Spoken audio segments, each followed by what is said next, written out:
Showbiz Fanatics, tunay na rason ng hiwalayan ni Maris Racal Enrico Blanco abay hanggang ngayon ay pinag-uusapan pa rin sa social media ang lahat ng yan. But before that, if you haven't subscribed yet to my YouTube channel, please don't forget to like, share, and subscribe at hit mo na rin ang notification bell for more showbiz updates.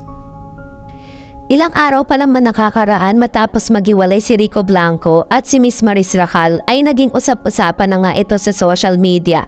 So bilang isa sa mga tinatawag na Prince of Marites, si Sian Gasa revealed the true reason why kapamilya actress Maris Racal and Rico Blanco call it quits after their 5-year relationship. Sian Gasa posted earlier today, July 14, on his social media that Rico Blanco was proposed to Maris Racal in and out of the country event to secure their relationship, and he truly loves Maris, but Maris said no to the marriage proposal. Nag-propose pala si Rico tapos nag-no si Maris. Atin-atin na lang, sana wag na lang makalabas. Salamat, said by Gasa. On the comment section of Sian Gasa's post, he jokingly said, OMG, naka-public pala, dapat per friends lang yan. Nakakaloka, and gathered a lot of attention from netizen. Following of his post, Sian Gasa did live stream on his page explaining that itong si Maris pala ay may collab team sa last TV series nila. Wala naman akong alam kasi nasa labas ng bansa ako.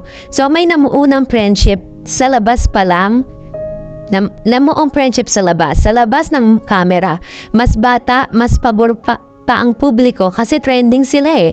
Siguro nagka-developan na. Itong si Rico naman, baka nagselos na dahil mahal na mahal nga niya si Maris para i-secure ang relationship nila dahil tapos na ang love team ng series.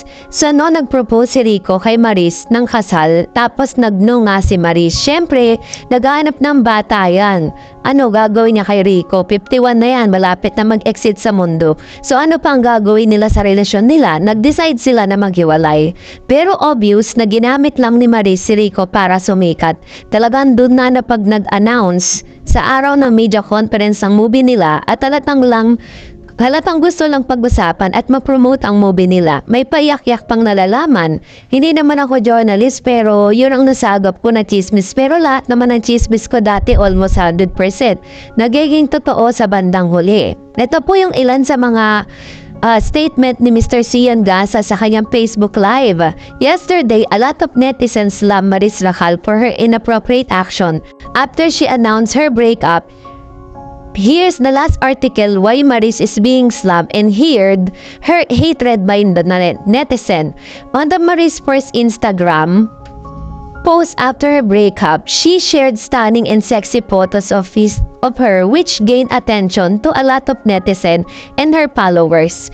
In the comment section of her post, there were mixed reaction from the social media netizen, especially to Eagle Eye social readers.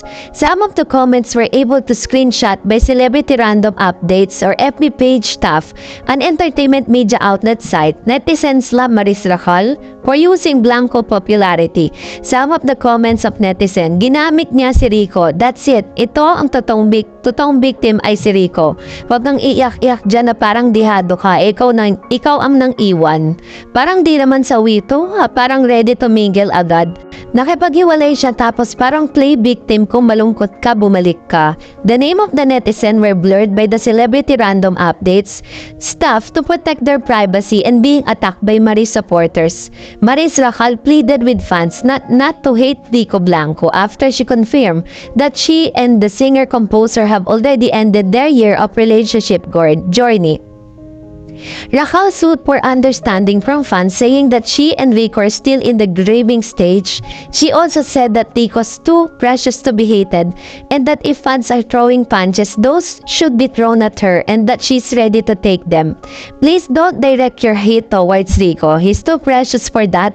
If you guys wanna throw some punches, I'm ready to take them, said by Maris. According to the rumors gathered by the press people, the reason of couple's split up was a third party.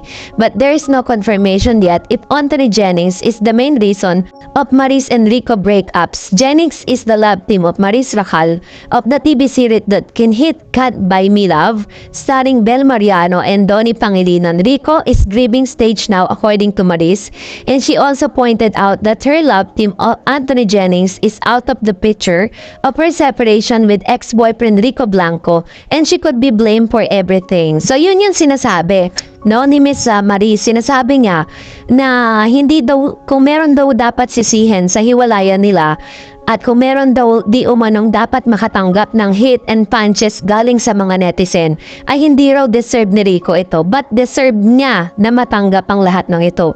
At dahil dyan, may mga komento rin no, na nanggaling sa mga netizen dito po sa Facebook. Sabi ni Anton, ang gudong, ulitin ko lang comment ko sa isang article para maliwanagang sa lahat. Kung mayroon nang sisisihin dito ang kapamilya at ang mga nagpapatakbo ng karir ni Maris, ang Star Magic, kung nila ginawang lap team si Maris at ang syonga-syonga na mestizo, walang iwalay ang mangyayari between Maris at Rico.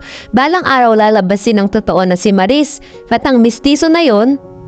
Ganun po yung kasi pinag-iisipan ng lahat at kinukumpirma ng sinasabi ni Mr. Cian Gasa na itong si Anthony Jennings nga ang itinuturong dahilan ng hiwalayan nilang dalawa. Pero base naman kay Maris, Mr. Anthony Jennings is out of the picture. Sabi nga, ganyan din ginawa ng management nila kay Kim Chu at Cian. Sinira nila.